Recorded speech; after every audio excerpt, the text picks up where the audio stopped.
Isa na namang kasaysayan ang ginawa ng UNTV at Members Church of God International o MCGI sa larangan ng public service dahil sa Songs for Heroes 2 concert kagabi sa MOA Arena. Ang proceeds ng concert ay ibinigay sa Armed Forces of the Philippines at Philippine National Police para sa mga sundalo at pulis na nasawi at nasugatan habang gumaganap sa kanilang tungkulin. Ito ang balita ni Rosa Licos.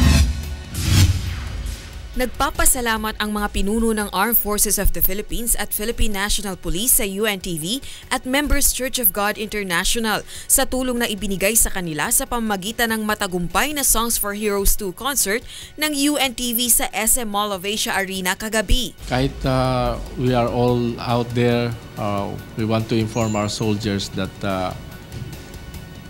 there's a group, there's the UNTV that really appreciates what we are doing. Taos puso po ako nagpapasalamat sa inyo at alam nyo, ito po lagi ang yung pag-aalaala at necessarily dahil dun nabigyan tayo ng napakalaking halaga ay yun po ang umuudyok at nagtutulak sa amin upang lalim pag-ibayuhin ang aming trabaho para sa mamamayan. Libu-libong Pilipino ang muling sumuporta sa layunin ng UNTV na bigyang pugay ang mga tagapagtanggol at tagapanatili ng kapayapaan sa bansa, ang mga tauhan ng militar at pulisya. Nasa 1,000 pulis at sundalo rin ang nanood sa concert. Dumating rin sina Justice Secretary Leila De Lima, Supreme Court Justice Administrator Attorney Maidas Marquez, CIDG Police Director Benjamin Magalong, AFP Spokesperson Brigadier General Joselito Kakilala, Muntinlupa Representative Rodolfo Biason, Iloilo Representative Neil Tupas Jr., Magdalo Partes Representative Gary Alejano at iba pang opisyal ng pamahalaan. Sa pamamagitan ng isang natatanging dula at mga piling awiting makabayan, ang konsyerto ay nagsilbing pagkakataon ng sambayanang Pilipino na kilalanin ang kagitingan ng mga sundalo at pulis ng sandatahang lakas at pambansang pulisya ng Pilipinas.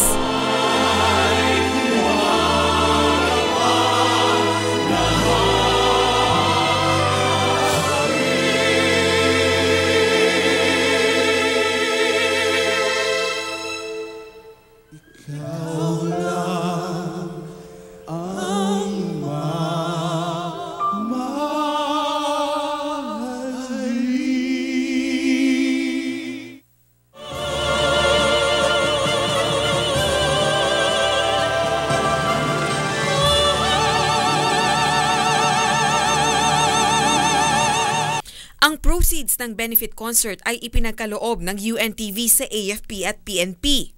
Gagamitin ito upang tulungan ang mga naulilang pamilya ng mga sundalo at pulis na nasawi sa pagganap ng kanilang tungkulin at sa pagpapagamot sa mga kawal na nasugatan sa pakikipaglaban.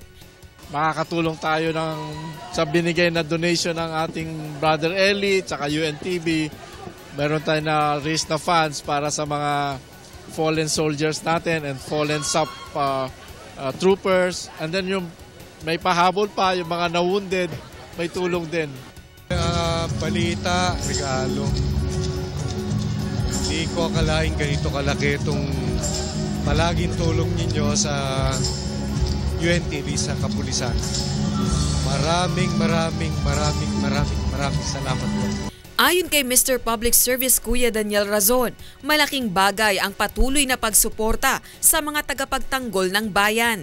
Ang sa atin, gusto din natin talagang ma-inspire din natin yung mga nanunungkulan na gawin kung ano yung dapat gawin at gawin kung ano yung tama. At ipagpatuloy, mahirap man na merong nakaka-appreciate nung ginagawa nila. Kasi kung minsan kailangan din ng tao yung gano'n na makita nila na nare-recognize naman yung kanilang sakripisyong ginagawa.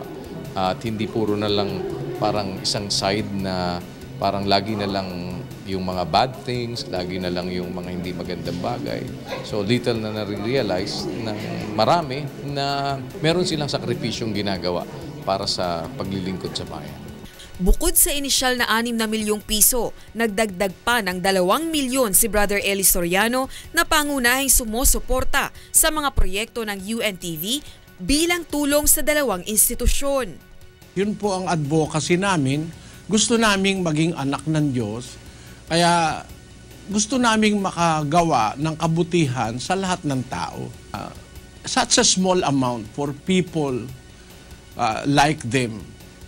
Actually, naliliitan ako dun sa 3 million. Naliliitan din ako dun para sa AFP at saka sa PNP. We are giving another 2 million for the AFP and PNP para sila na po ang bahalang mag-manage kung saan nila ibibigay doon sa mga nasugatan, how much each. Rosa Licoz, UNTV News, Worldwide.